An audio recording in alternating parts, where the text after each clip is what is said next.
성경 의도된 하나님의 은혜, 오늘부로 70회 이 한 주제를 가지고 70번의 말씀이 전해지면 2년째 지금 이렇게 돌아서 가고 있습니다. 여러분, 우리는 성경이 의도된 하나님의 은혜가 감춰진 책이다라고 하는 사실을 늘 염두하시고, 그래서 이 말씀 안에 감춰진 보화가 무엇인지를 날마다 캐내는 그 일이 우리의 숙제입니다. 그래서 제가 오늘 이 말씀을 보다가 마음 가운데 이제 이 사사기가 우리에게 말씀하시려고 하는 감춰진 의도가 무엇인지 알겠더라고요. 그래서 우리는 오늘 시대가 어둡고 힘들 때 한 사사가 훌륭해서 그 임무를 완수했다고 하는 것에 초점 있는 것이 아니라, 오늘 사사기는 우리와 같이 형편없는 자지만 하나님의 부르심에 순종해서 한 시대에 쓰임받았을 뿐만 아니라, 하나님은 오늘 벌을 받고 어려워하는 그 이방 민족에게 초점을 두고 있는 것이 아니라, 사실은 형편없었던 이스라엘 백성에게 관심이 있었다는 것을 보게 되면, 오늘 이 사사기의 말씀은 믿는 우리가 어떻게 살아가야 되는지를 계속적으로 우리에게 경종을 울리고 주의 말씀 가운데 우리를 초대하고 있다는 것입니다. 여러분, 오늘 특별히 이 사사기 말씀은 우리에게 오늘을 살아가는 우리가 정체성을 잃어버려서 혼돈과 혼란에 빠져서 살아가는 때에 믿는다고 하는 것이 무엇이고 이스라엘 백성으로 살아가는 것이 무엇인지 우리에게 가르쳐 주려고 하는데 의도가 있다는 것입니다. 우리도 살아가다 보면 고통을 당하고 마음이 상심될 때가 있습니다. 그때 우리는 내가 누구인지라고 하는 정체성을 모르게 되면 혼돈이 찾아오고 힘듦의 그 시간들을 보내게 됩니다. 그래서 오늘 이 성경 안에 감춰진 하나님의 은혜를 알게 되면 우리가 하나님이 이 고난 가운데 고통 가운데 감춰 놓으신 하나님의 비결이 있었구나라고 하는 그 사실 때문에 적어도 낭망하거나 실족하지 않고 주님 앞에 우리는 나아갈 수 있는 것입니다. 제가 기도를 하면서 이런 생각이 들어요. 어제 우리 미송이에서 기도했지만, 하나님, 우리 미송이가 믿음이 있어서 오늘 저녁에 나와 하나님 앞에 기도하게 도와주세요. 단순히 마음의 평안과 요행 때문에 나온 것이 아니게 해주세요. 그러면 무엇이냐? 기도가 하나님의 뜻을 알기 위해서 주님 앞에 드린 기도라면 그 사람은 낭망하거나 좌절하지 않는다는 것입니다. 왜요? 시험을 못 봐도, 시험이 그냥 생각보다 형편없어도 그는 하나님의 뜻이었기 때문에 기도한다면 그는 그것 때문에 오히려 하나님 앞에 더 가까이 가는 이유가 되니까요. 그래서 주님의 뜻을 알고 우리가 예배를 하고 주님의 뜻을 알고 믿음 생활하는 것은 사실 우리의 인생 가운데 가장 중요한 일이고, 오늘도 우리가 예배를 통해 말씀 앞에 다시 엎드리는 이유는 내 뜻을 가지고 내 주관을 가지고 오지만 결국 하나님의 말씀 그 뜻에 내 생각을 조율해서 다시 나의 것은 아무것도 아닌 것처럼 만들고 오직 주님의 은혜만 나를 움직일 수 있는 능력이 되기를 원합니다.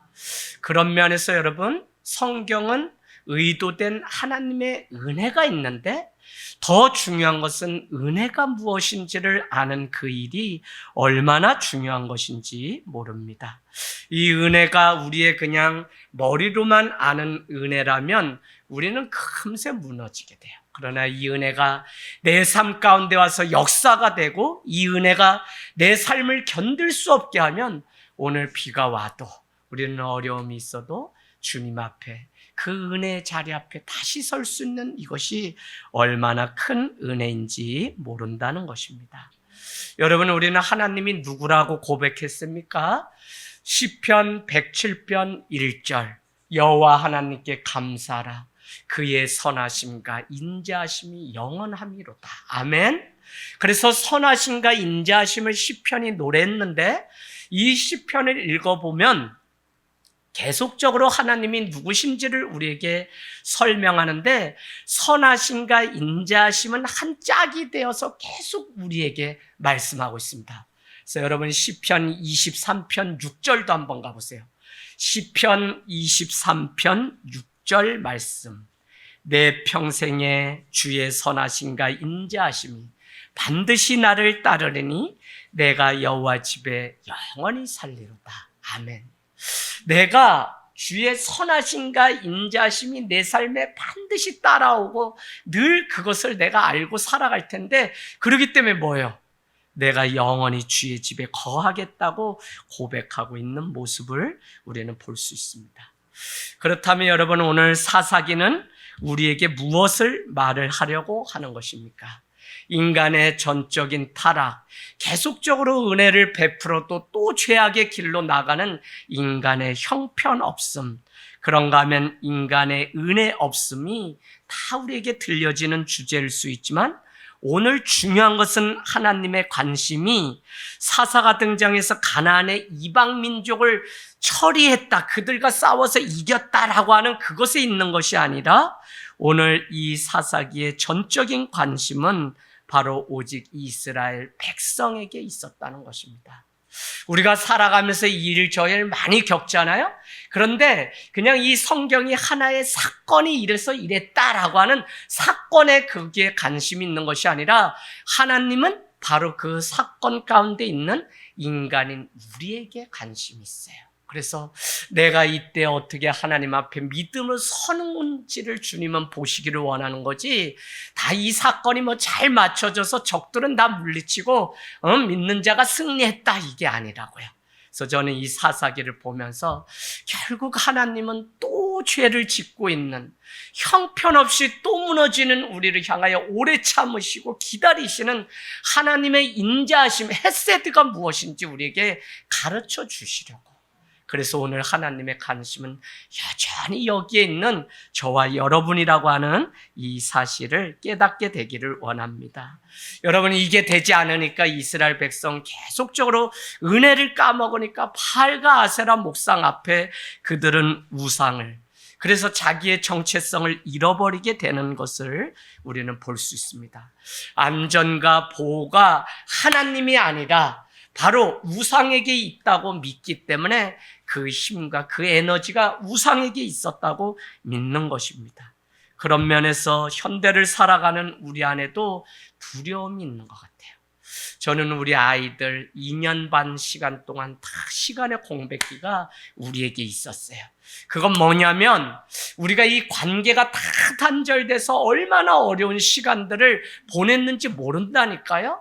그런데 더 가슴 아픈 것은 관계 맺는 게 되지 않으니까 2년 반 만에 학교로 간 우리 아이들이 친구들과 관계 맺는 일이 얼마나 어려운지.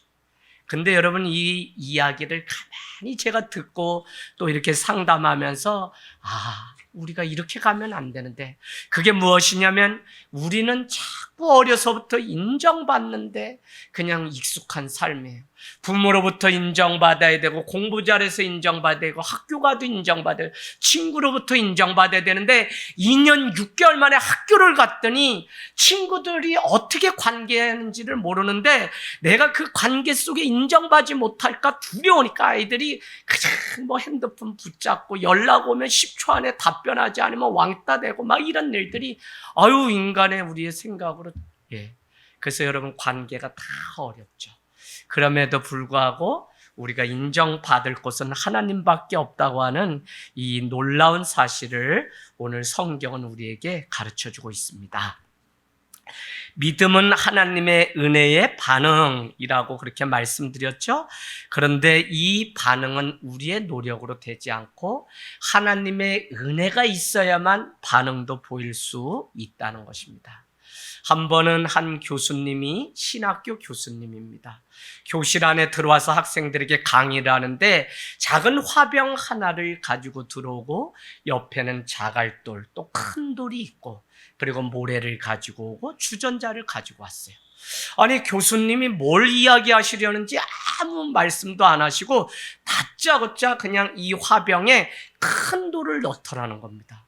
그러고는 거기에 모래를 놓고 모래로 이 사이사이를 간격을 다 채우고 나니까 그 위에 다시 물을 부니까 빈틈으로 이 모래가 다 쓸려 들어가서 다시 모래를 또 부어서 채워서 꽉꽉 채우더라는 거예요. 그러고는 오늘 제가 여러분에게 무엇을 설명하기 위해서 이것을 하고 있는지 아는 사람 말씀해 보세요 라고 했더니 사람들이 웅성웅성거리다가 한 학생이 용기를 내어서 손을 들고 말하기를 스케줄에 대해서 이야기하는데 스케줄이 아무리 많아도 그 사이에 그냥 그 스케줄을 또 깨어서 얼마든지 채울 수 있다는 것을 설명하려는 거 아닙니까? 세월을 아끼라는 거 아닙니까? 뭐 이렇게 설명을 했다는 것입니다. 그러나 오늘 교수님은 이렇게 말을 했다는 것입니다. 여러분, 오늘 물을 부어서 모래가 그 사이의 간격에 다 채워졌다고 해도 오늘 가장 이 화병 안에서 중요한 것은 바로 이 큰 돌입니다.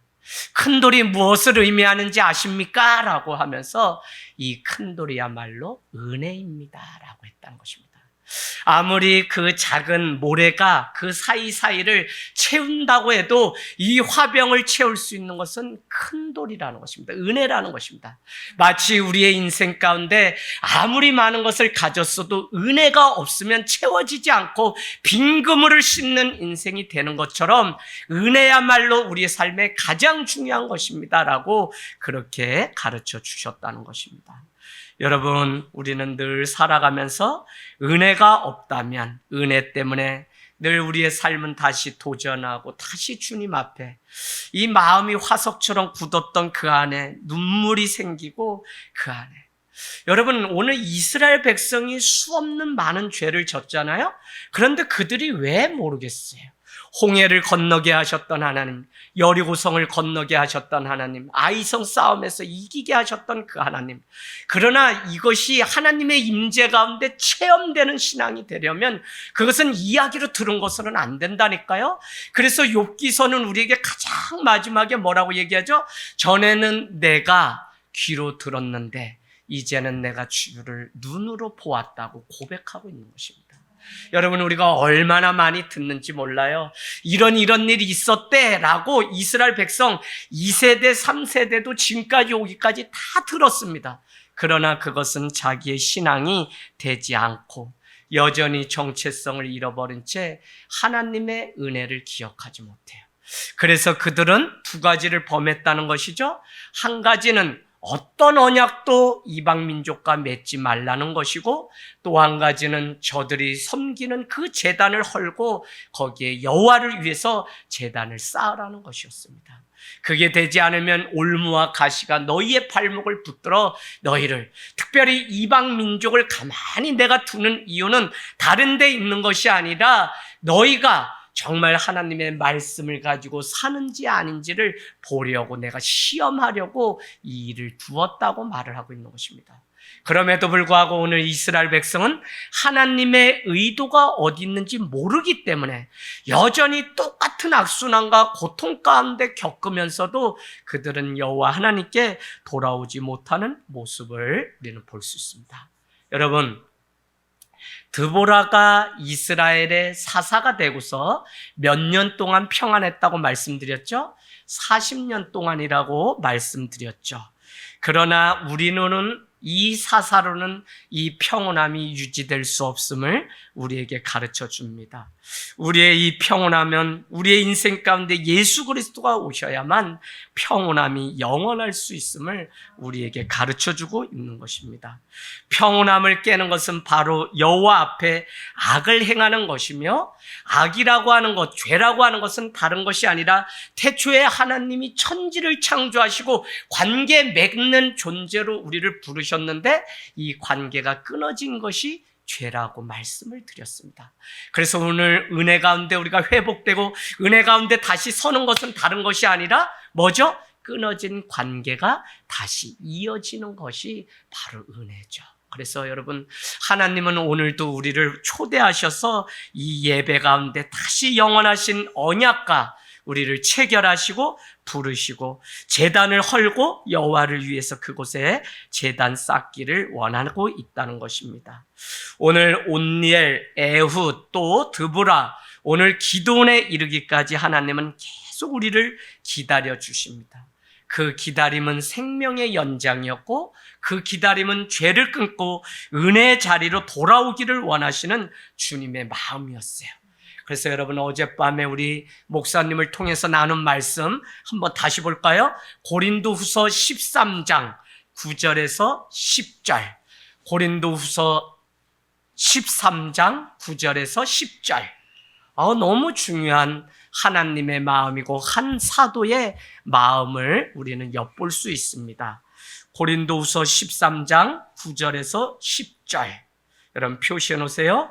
우리가 약할 때에 너희가 강한 것을 기뻐하고 또 이것을 위하여 구하니 곧 너희가 온전하게 됨이라. 그러니까 뭐죠? 여러분, 오늘 온전해지고 강해지는 것이 하나님의 기쁨인데, 그러므로 내가 떠나 있을 때에 이렇게 뭐라고 얘기하죠? 이렇게, 읽겠습니다. 시작.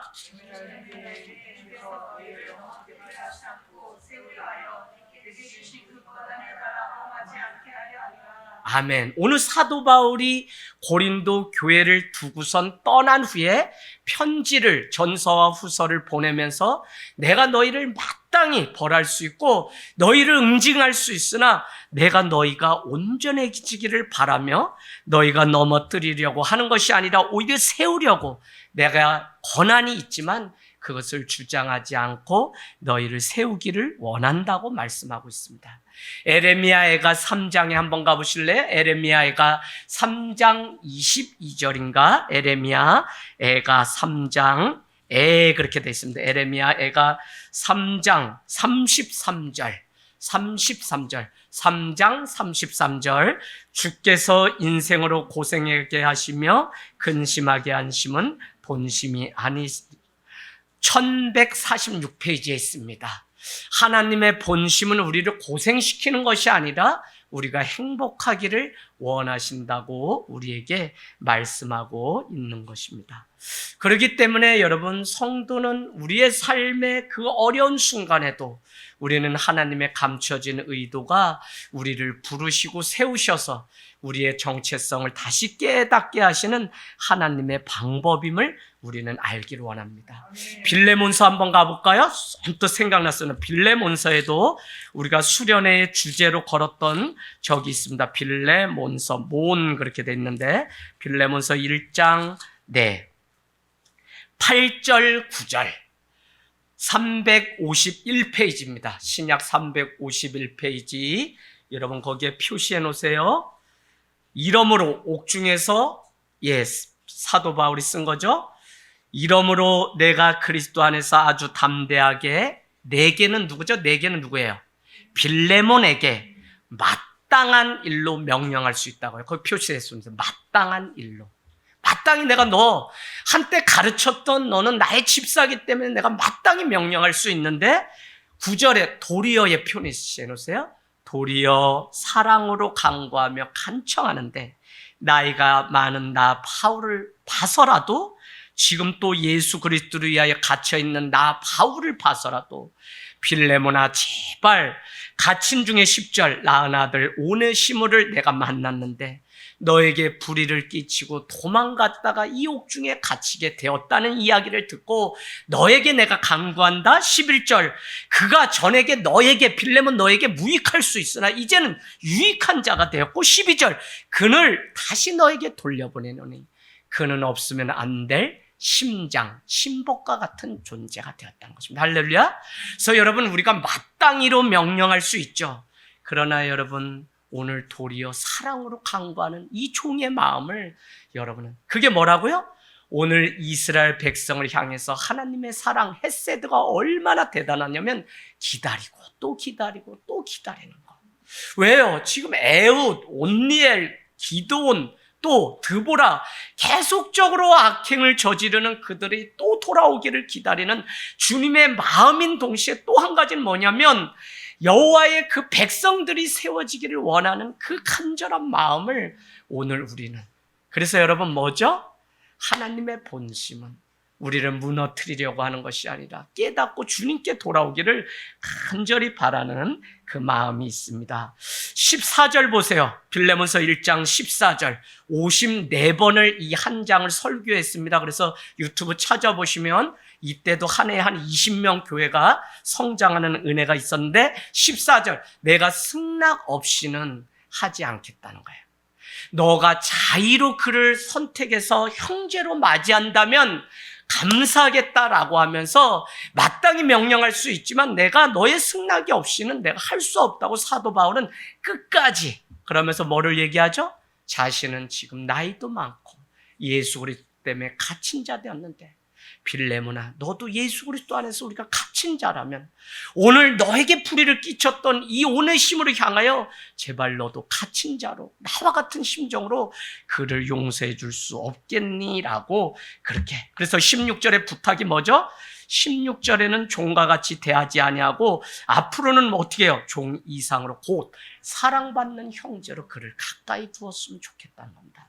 그러면서 15절은 아마 그가 무슨 일로 너를 잠시 떠났으나 앞으로 하나님의 계획은 뭐냐면 너와 영원히 함께 하려고 오늘 이와 같은 일들을 하나님의 옥중에서 낳은 아들, 복음으로 낳은 아들로 삼았으니 제발 이제는 너의 종으로 여기지 말고 이제는 너와 같은 믿음의 멍에를 맨 한 형제로 여겨줄 것을 우리에게 그게 뭐예요? 17절에 동역자란 단어고 18절엔 행여라도 너에게 불의가 끼친 것이 있다면 내가 돌아가서 다 갚아줄 테니 너는 나를 위해서 날마다 기도를 해달라고 그렇게 22절에 말씀합니다. 여러분 근데 오늘 이렇게 될 수 있는 가장 중요한 것은 다른 데 있지 않고 1장 3절로 가보세요. 늘 사도 바울이 습관처럼 말하는 편지글 같지만 우리 주 하나님과 주 예수 그리스도를 따라 은혜와 평강이 여러분에게 있기를 원합니다. 뭐죠?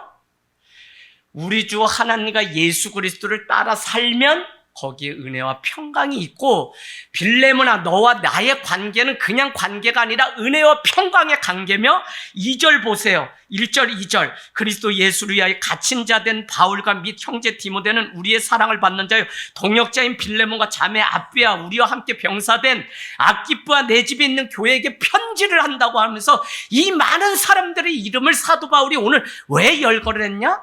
다른 데 이유 있지 않아요. 이 많은 사람들의 이름의 그 관계 안에는 바로 은혜와 평강의 관계로 된 것처럼 오늘 오네시모와 빌레몬의 관계도 은혜와 평강 그래서 예수 그리스도 안에 갇힌 자가 될 수 있다는 거예요. 여러분 이거 54주 했기 때문에 제가 지금도 눈에 눈 감으면 그냥 한 장을 다 외울 수 있어요. 여러분 이 복음서 중에 가장 큰 복음서를 저는 빌레몬이라고 말하고 때가 되면 이 한 권을 한국교회에 소개하고 집필을 하려고 늘 연구를 계속하고 있는 본문이기도 합니다. 여러분 결국 이 사실은 어떻게 끝나냐면 요세푸스라고 하는 역사가가 저술해놓은 책에 보면 바로 한 지방의 감독 오네시모에게 편지하노라라고 되어 있어요. 무슨 이야기죠? 결국 빌레몬은 오네시모를 용서하고 자기의 동역자로 여겨서 속사도 시대 그러니까 1세기가 지나서 2세기가 되는 속사도 시대에 한 지역에 오네시모는 믿음의 사람이 되어 초대 감독이 되었다는 것입니다. 할렐루야. 용서의 은혜가 얼마나 큰지 여러분 있는 그대로 봐주고 있는 그대로 우리가 여겨주는 이것이 그러나 그 안에는 헤세드 왜요? 마땅히 명령할 수 있으나 너가 더 견고히 세워지니 그래서 때로는 권징이 교회 안에 있고 때로는 자녀를 책찍질하고 때로는 사랑하기 때문에 그 자녀가 탄 자전거를 떠밀고 손을 놔야 될 때가 있다고요. 왜요? 그래야만 이가 쓸 수 있기 때문에. 그런데 이 사실을 모르면 자녀는 어떻게 해요? 아빠도 못 믿겠다는 거죠. 왜요? 끝까지 붙잡아준다 그래놓고 왜 손났어? 그래서 하지만 이놈아 너가 네 인생을 살아가려면 아빠 엄마도 의지하지 않고 너가 하나님 바라보고 걸어가고 이 페달을 밟아서 지구 끝까지 가야 되는 사명이 있기 때문에 아빠는 끝까지 잡아주고 싶지만 너는 하나님을 의지해야 돼. 할렐루야. 그래서 여러분 우리는 지금 그 과정이야. 그 과정. 다 자녀 때문에 우리가 기도하고 눈물을 흘린다고 해도 사실은 이 아이를 위해서 우리는 기도하고 이 아이를 그냥 인간적인 그냥 내 부속물이 아니라 저는 오늘도 뉴스를 보면서 너무 마음이 아픈 거예요. 아니 하나님도 어떻게 하지 못하는 게 생명인데 하나님만이 하는 게. 근데 얼마나 돈이 뭐 그렇게 중요하다고 자기가 낳은 자식 새끼마저도 그냥 다 그렇게 물에 빠져서 죽고. 시대가 너무 잘못 가요 진짜. 그걸 한 달 동안 방치했다 이제 찾았다고 하는데 뉴스가 보기가 싫은 거예요. 왜 이 사회가 이렇게 됐는지. 여러분 정말 하나님 외에는 어떻게 할 수 없는 게 바로 생명이잖아요. 그 생명을 어떻게 우리가 함부로 막 하고 내가 어떻게 내 생명을 함부로 할 수 있어요. 하나님이 헤세드 끝까지 인자하심과 선하심이 영원함을 믿고 살아가고 우리는 그 부름 앞에 살아가는 자입니다. 그래서 여러분 우리가 정체성을 가지고 이 살아가는 이 일이 얼마나 중요한지 몰라요. 오늘 사사기로 다시 돌아가 보면 사사기 말씀 짧게 제가 전하면 이런 겁니다. 정말 계속적으로 고통 가운데 있게 되죠. 악을 전했기 때문에. 그래서 이번에는 하나님이 미디안이라고 하는 막대기를 들어서 이들을 어떻게 해요? 책찍을 하게 됩니다. 그런데 이 책찍의 의미는 뭐라고요? 이들이 견고히 세워지게 하기 위해서 하나님은 돌아오게 하시려고 기다리며 이들을 기다리는 거예요. 하나님은 오늘 오셔서 그냥 바로 심판하시고 바로 그냥 그 삶에 대한 심판을 할 수 있잖아요. 그러나 베드로후서 3장에는 뭐라 그러죠? 하루가 천년 같고 천년이 하루 같지만 내가 어떤 이는 더디온다고 말하지만 더디오는 게 아니라 한 영혼이라도 회개하고 주님께 속히 돌아와서 구원받기를 원하는 주님의 헤세드 인내하심이라고 그렇게 말씀합니다. 그래서 우리는 지금도 복음 전하고 지금도 한 영혼이라도 구원하기 위해서 나아가는 일들을 해야 됩니다. 그래서 지난주 말씀 기억해 보세요. 고통 가운데 있을 때 그들이 다시 간구하던 중에 누가 나타나냐면 여호와의 한 사자가 나타나게 되는데 그는 한 선지자고 그의 이름은 알 수 없지만 그를 통하여 결국 한 사사가 세워져서 사사가 무엇이고 예언자가 무엇이고 선지자가 무엇인지 지난주에 우리가 말씀을 같이 나눴습니다. 여러분 그런데 이 당시의 상황이 얼마나 괴로웠냐면 그들은 산 중턱에다가 굴을 만들고 토굴을 파서 숨어서 살 정도로 엄청나게 어려운 시대에 있습니다. 특별히 오늘 우리가 읽은 11절 말씀에 가면 그들은 뭐를요? 밀을 타작하는데 포도주 틀에다 넣어가지고 할 때 그들은 미디안 사람들이 알까봐 어떻게 몰래 그 일을 했다는 것입니다. 그러면 심는 것도 그들이 알까봐 다 가져가서 남는 게 없었다고 얘기하고 오늘 그나마 추수했던 그것조차도 빼앗길까봐 그들은 그냥 산에 숨어서 몰래 소리도 내지 못한 채 밀을 타작하는 가운데 있습니다.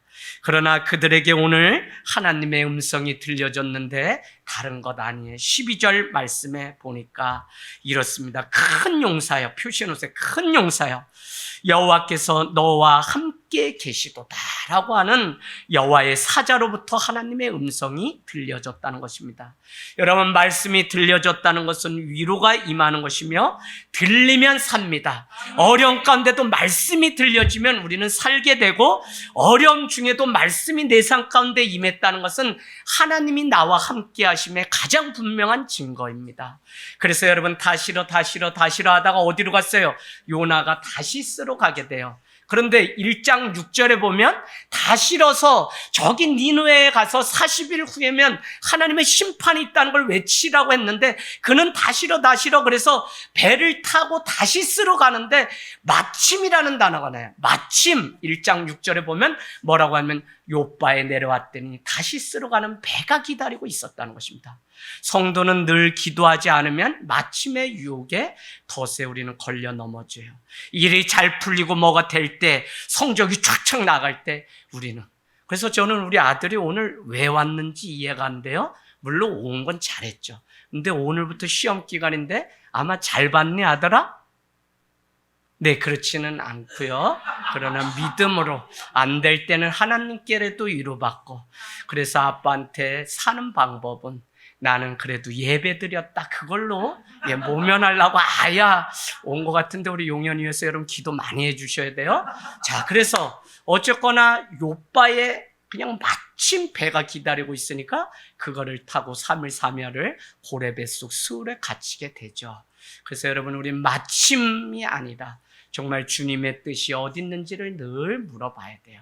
그런데 여러분 요나서 3장 1절에 가면 요나에게 여호와의 말씀이 두 번째 임하니라 라고 할 때 요나는 무트로 토해져서 나왔을 때 하나님의 말씀을 진짜 듣게 되고 그는 그 말씀대로 40일 후면 니느웨 이 대도시에 하나님의 심판이 임한다고 가서 외치는 사명을 감당하게 됐습니다.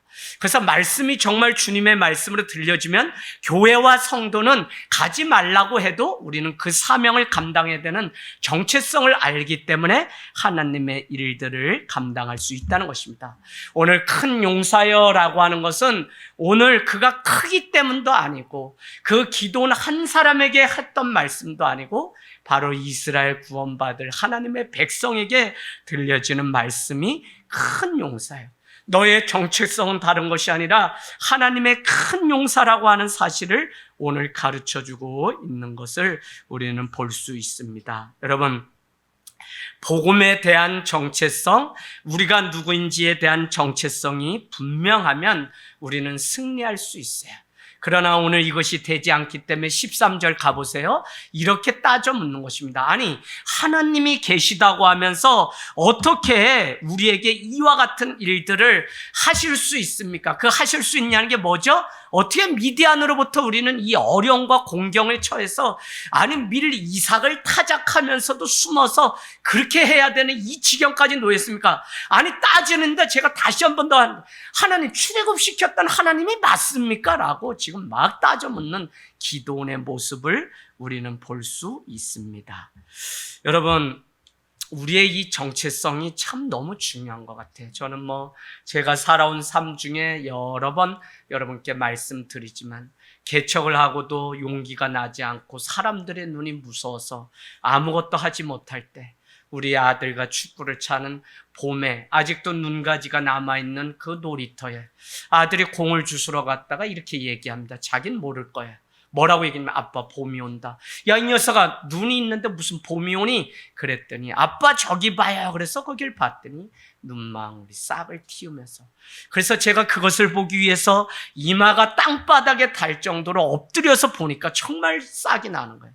그때 하나님이 제 내리를 탁 치면서 너가 사람들을 의식해서 자꾸 높은 거 무슨 몇 평에서 시작하고 그래도 너를 따를 사람이 몇 명은 돼야 되고 자꾸 이런 걸 계산하느라고 너가 개척을 못하는데 아니 지금도 교회는 왜 필요하고 내가 왜 왔냐면 저기 땅 바닥에 가장 낮은 곳에 지금도 생명이 자라고 있고 그들을 돕는 일들을 위해서 너는 개척을 해야 된다는 분명한 사명을 주셔서 개척하게 됐고 하나님 그럼 내가 뭘 해야 됩니까? 이 옷은 땅에?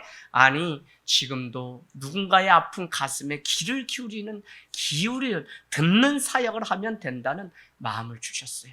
근데 제가 드리려고 하는 말씀은 무엇이냐면 그러다가 이러다가 한 사람 한 사람 만나는데 아이들 유치원 다니면 그냥 유치원 부모 이렇게 만나서 개척이 되고 아이들에 따라서 이렇게 개척이 되는 거더라고요. 그래서 우리 용년이가 어린데 엘베에서 그냥 말을 너무 너블너블 잘하니까 순찰 돌던 우리 관리 소장님이 야, 너 말 잘하는데 몇 학년이냐 그랬더니 우리 아들이 왜요? 했더니 너 말을 너무 잘하는데 키가 작아서 그랬더니 뭐라 그랬다는 거예요? 저 키 작은 거 아닌데 한 번에 크려고 안 크고 있는 중인데요? 이렇게. 여러분 자기의 정체성을 안다는 거는 참 너무 중요한 것 같아요. 사람들이 저를 무서워해요. 왜요? 아무리 제 앞에 뭘 자랑을 해도 저는 그거에 관심이 없다고 제가 말을 하니까 아무리 차를 뽑아서 와서 막 사줬다는 거예요. 어떻게 얘기를 했더니 사줬다고 막 얘기해. 그런 소리가 안 들려요. 그럼 어떻게 했다 저렇게 했다 여러분 제가 요새 가슴이 너무 아파요. 노예내 65억, 55억, 몇십억 해서 막 교인이 60, 70명 되는데 막 20억짜리 땅을 사서 25억. 그래서 막 요새 저한테 막 어떻게 하냐고. 아니, 일은 자기가 저질러 놓고 저보고 어떻게 하라고. 저는 계속 경고했어요. 지금 그런 때도 아니고 교회가 사람이 먼저 교회인데 성도가 서 있는지 목사님 늘 보고서 먼저 하세요 하는데 여기저기 막 했다가 하니까 자기도 하면 되는 줄 아는데 지금 땅 상값 20억도 이자를 못 감당해서 어려워서 막 있는 교회 80명도 지금 다 깨지게 생기고 안수 집사님 다 나가고 막 우리 노예 여러 교회가 지금 막 휘청휘청해요. 하나도 안 부럽다고요. 뭐 그게 큰일이라고. 정말 변화된 회심한 한 성도가 있는지가 중요한 것이죠. 할렐루야. 그래서 숫자에 쏘고면 안 되고요. 저희가 뭐 이렇게 해서 필요에 따라서 건물도 기도하고 또 기도하다가 가는 것이지 저거 뭐 300명 들어가는지 400명 들어가고 500명 들어가는 아무 중요하지가 않아요. 여러분 코로나를 통해서 우리는 우리 스스로 또 뭐가 정확하게 아셔야 되냐. 우리는 누가 진짜 믿음이고 정말 내 믿음의 실력이 어느 정도인지 우리도 우리를 평가하게 되었잖아요. 그런데 여전히 이걸 모르고 우리가 속아서 살면 안 된다고요. 그래서 오늘 13절 말씀은 그냥 믿음이 있는 줄 알았더니 하나님을 원망하는 이스라엘 백성들을 보게 됩니다. 여러분 은혜가 왜 중요하냐? 은혜가 아니면 불평과 원망이 생길 수밖에 없습니다. 정체성을 잃어버리게 되면 그 자리에 다른 것이 와서 자리 잡게 됩니다. 그래서 여러분 이사야서 43장 7절 이사야서 43장 7절 내 이름으로 불려지는 모든 자 곧 내가 내 영광을 위하여 창조한 자를 오게 하라. 그를 내가 지었고 그를 내가 만들었노라. 이사야서 43장 7절 우리의 정체성이 무엇이냐면 하나님이 우리를 지으셨고 왜요? 하나님의 영광을 위해서 우리를 창조하였다는 거예요. 그래서 여러분 우리가 다른 거 하면 안 되고 성도는 누구냐? 하나님께 영광 돌리는 자가 바로 43장 21절 가보세요. 43장 21절 이 백성은 내가 나를 위하여 지었나니 나를 뭐하게 하려고? 찬송하게 하려고. 그래서 하나님의 영광을 위해서 하나님을 찬송케 하려고 우리를 부르시고 지으신 것이지 하나님이 오늘 우리에게 생명 주시고 자녀 삼으신 목적은 다른 거 아니에요. 그래서 우리가 뭐 서울대 가고 뭐 가면 하나님 앞에 영광 돌리는 게 아니라 오늘 하나님은 우리 지으신 그 자체의 목적이 무엇이냐면 찬송을 받고 영광 받으시고. 그러면 뭐예요? 나는 그냥 있는 모습 그대로 부족하면 부족한 대로 그래도 그 믿음 버리지 않고 주님 앞에 오늘 이렇게 나오는 게 얼마나 중요한지 몰라요. 여러분 가장 어려운 사람이 누굴까요? 성도 중에 가장 어려운 사람이 누굴까요? 네? 우리 집사님 다 아시는데 저에게 가장 어려운 성도가 누구예요? 용화 용년이 자식들이 가장 어려워요. 물론 우리 아들들은 그래도 잘해줘서 제가 오늘도 또 두 아들 딱 보니까 오늘 전 치킨 먹는 날에 또 가서 빙당 떴던지 할렐루야 뭐 우리 집사람도 못 막아요 뭐야 다. 예. 그런데 어렵죠. 왜 어려우냐면 아이들이 목사님 자녀이기 때문에 이 그늘막은 있지만 자기 스스로가 하나님 앞에 누군지 이 정체성이 분명하지 않으니까 더 어려워요. 목사님 작은 교회 연구소 코로나 이전에 목회자 자녀들 가족 다 모여서 하루 교회에서 그냥 의자 다 밀어내고 수련했던 게 너무 그리워요. 우리 집사람 사모가 그때처럼 한번 사모님들끼리만 카페 가서 한번 수다 떨 수 있도록 목사님 좀 배려해 주면 안 되나요? 소장님 그래서 8월에 한번 그러면 또 하자 해서 한번 시간을 만들려고 그래요. 왜요? 목회자 자녀들이 다 휘청. 제가 우리 목사님이 이번 달 모임하는데 얼마나 마음이 짠한지 23, 4살 되는 딸이 어느 날 청년이 하나도 없고 개척교회 그래서 4년, 5년 섬기는데도 어려우니까 조심스럽게 아빠 나 청년 예배 좀 있는 교회로 가면 안 될까? 그렇게 어렵게 얘기하더래요. 그래서 이 솔로몬의 지혜를 막 짜낸 게 뭐냐면 11시까지 PPT고 반주고 다 딸들 둘이 하는데 그러면 너희가 이거 하고 결국은 목사님도 열린 거죠. 오후에는 청년들 잘하는 교회 가. 난생 처음 25살짜리 아이가 아버지가 섬기는 교회 떠나서 처음 가서 새로운 교회에서 얼마나 방황하는지 모른대요. 그러다가 하나님이 은혜를 회복시켜주니까 뭐라고 얘기하냐면, 아빠, 만약에 새로운 청년이 오면 난 그날부로 잘 배워서 우리 교회로 돌아올 거다. 그때까지만 저 나갔다 했다가 올 거니까 아빠 그냥 서운해하지 말고 기다려주세요.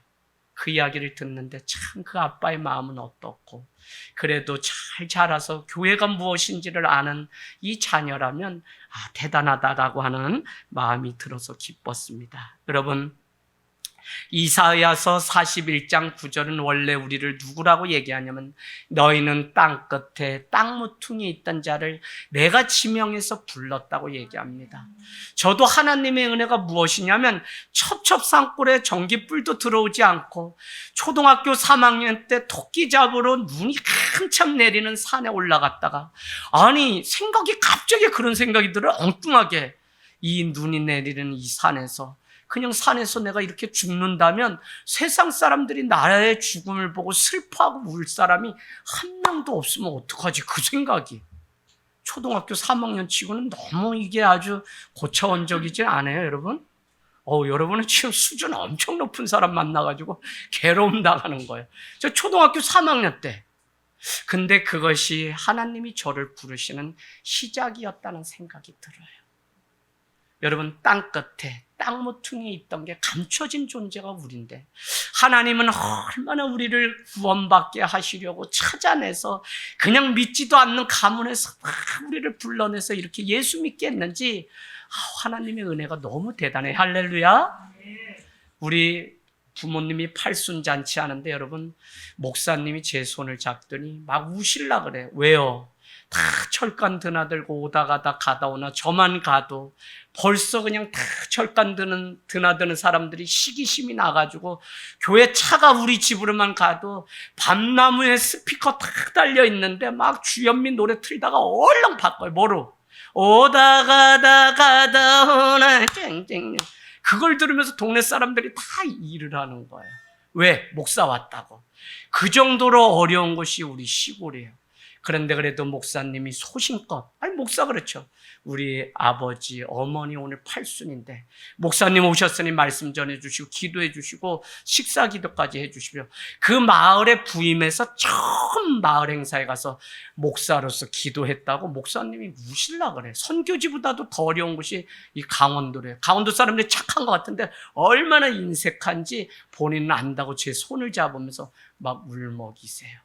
근데 거기에 애삼촌이 오셨어요. 우리 애삼촌이 누구냐? 산신령을 믿는 사람인데, 애갓집에 첫 씨앗을 뿌렸는데, 제가 뿌렸는데 하나님은 은혜 주셨어요. 1살짜리 여동생이 있는데, 야, 교회 다녀야 된다 뭐 이렇게 해서 대학생이 되면서 가르쳤는데, 이 아이가 믿음이 들어가니까 어느 정도냐면, 산신령 노한다 그래가지고 여름 성경학교 교사로 가려고 하는 다 큰 딸을 문을 다 쇠대로 잠그고 다 걸어 잠갔는데, 화장실 간다고 들어가서 이 쪽문 문을 떼내고 21살짜리 여자애가 그 쪽문으로 주일학교 반사하려고 여름 성경학교에 거꾸로 내려가야 되잖아요. 떨어져가지고 머리가 목이 부러질 뻔했는데도 여동생 그 외사촌 명이라는 애가 씨앗이 돼서 한 사람 한 사람 계속 복음 가운데 초대되고. 그러니까 외삼촌 어때요? 지금도 가장 미워하는 사람이 저지. 너가 그렇게 해서 우리 집안 다 이렇게 되고 막 이렇게 됐다. 근데 여러분, 정말 그 하나님의 은혜가 얼마나 대단한지 믿음이 들어가니까 그와 같은 놀라운 일들을 합니다. 14절, 중요한 건 이겁니다. 14절, 하나님이 너의 정체성은 무엇이냐? 너의 힘으로 이스라엘을 가서 구원하라는 겁니다. 너의 힘으로. 도와줄 다른 거 없고 너가 하나님을 믿는 그 믿음 가지고 와서 너가 너의 백성을 구원해내라고 오늘 말씀하고 있는 것을 우리는 볼 수 있습니다. 여러분, 교회가 누구냐? 교회는 세상으로부터 부름받은 자. 교회가 뭐라고요? 하나님이 심어 놓아서 심겨진 자라고 하는 뜻이. 그래서 우리는 내 마음대로 움직일 수 없다 그랬죠. 왜요? 하나님이 이곳에 옮겨서 모종을 심겨 놓았기 때문에. 그래서 우리는 주님이 사인이 없으면 계속적으로 이어서 교회 세우고 하나님의 몸된 교회를 세워가는 그 일을 하는데, 이렇게도 이야기하는데 여전히 기도는 아직도 안 돼. 멀었어요. 그래서 뭐라고 얘기하냐면 저기 아래 찾아가 보시면 몇 절에 있나요? 므낫세는 자기 자신을 향해서 나는 므낫세 중에도 극히 약하고 아버지 집에서도 가장 작은 자라고 그렇게 얘기하는데 이게 겸손의 의미예요? 아니요. 그러니 나는 저들과 미디안 사람과 가서 싸우는 게 아니라 나는 가장 작은 자니 도망가려고 또 변명하는 것을. 지난주 말씀 기억나십니까? 믿는 자는 변명이나 해명하는 자가 아니라 삶으로 증거해내고 증명해내는 자가 바로 그리스도인입니다. 할렐루야. 그래서 여러분들 우리에게 믿음이 필요하고 그게 또 안 되니까 16절 말씀 크게 한번 들어보십시오. 내가 반드시 너와 함께하리라. 내가 미디안 사람 치기를 한 사람 치듯 하리라 라고 함에도 불구하고 사람의 의심이 얼마나 무섭냐면 17절 그렇다면 하나님의 은혜가 나와 함께한다고 하는 표징 사인을 주십시오 라고 하고는 18절에 뭐라고 얘기하죠? 내가 가서 빨리 염소 새끼를 잡아가지고 돌아올 테니 예물을 드릴 테니 여길 떠나지 말고 기다리고 계십시오. 그랬더니 뭐라고 얘기해요? 18절입니까? 네가 예물을 가지고 와서 나에게 예배하기까지 나는 떠나지 않겠다라고 또 안심을 시킵니다. 그럼에도 불구하고 20절 하나님의 사자가 그에게 이르되 고기와 무기병을 가져다 이 바위에 놓고 국을 부으라는 것입니다. 여러분 이게 뭐 고기 쌓아놓고 국을 부으라는 게 이게 뭐 말이 돼요? 말이 안 되죠. 그런데도 그것에 순종했던 기도원의 믿음을 보게 되고요. 그랬더니 불이 바위에 나와서 고기와 무기병을 다 태우고 여호와의 사자는 깜짝같이 그 자리에 떠나 없게 됩니다. 이것을 우리는 뭐라고 얘기하죠? 하나님의 임재라고 우리는 표현할 수 있습니다. 성경은 결국 우리에게 무엇을 가르쳐 주냐면 하나님은 임마누엘의 하나님인데 그분은 매 순간순간마다 너와 함께 네가 위기에 처하나 눈물에 처하나 어떤 자리에 있든지 하나님은 함께하며 너와 함께 그 자리에 임재하시는 분. 뭐라고 얘기해요? 어디에 가든지 전지전능 땅 끝에 갈지라도 이사야서는 우리에게 너가 바다 끝에 갈지라도 수울의 깊은 곳에 갈지라도 내가 거기에도 너와 함께하기 때문에 나의 생각과 너희의 생각은 다르다고 해서 너희가 내가 없다고 말하지 말라고 그렇게 사도 바울은 저기 바다 끝에 날개를 할 때도 하나님은 어떻게 해요? 암탉을 자기의 날개 가운데 숨김같이 우리를 안아주시고 숨겨주시겠다고 우리에게 말씀하고 있습니다.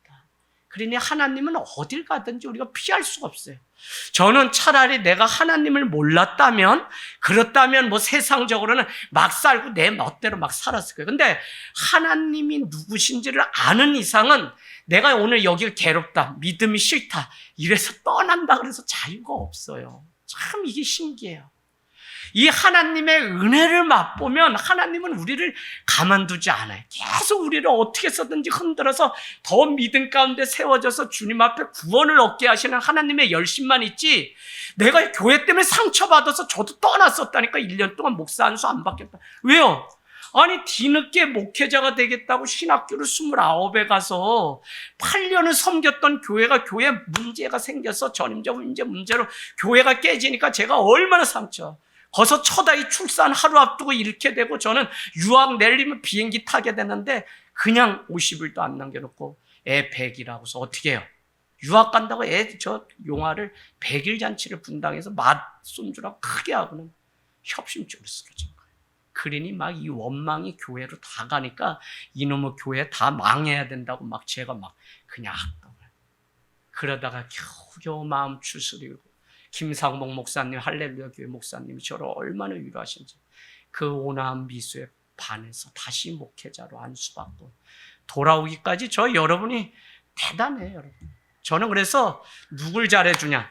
첫째, 그냥 12년 차 안까지 오면 다 뭐라고요? 개척 member. 예, 올해가 뭐죠?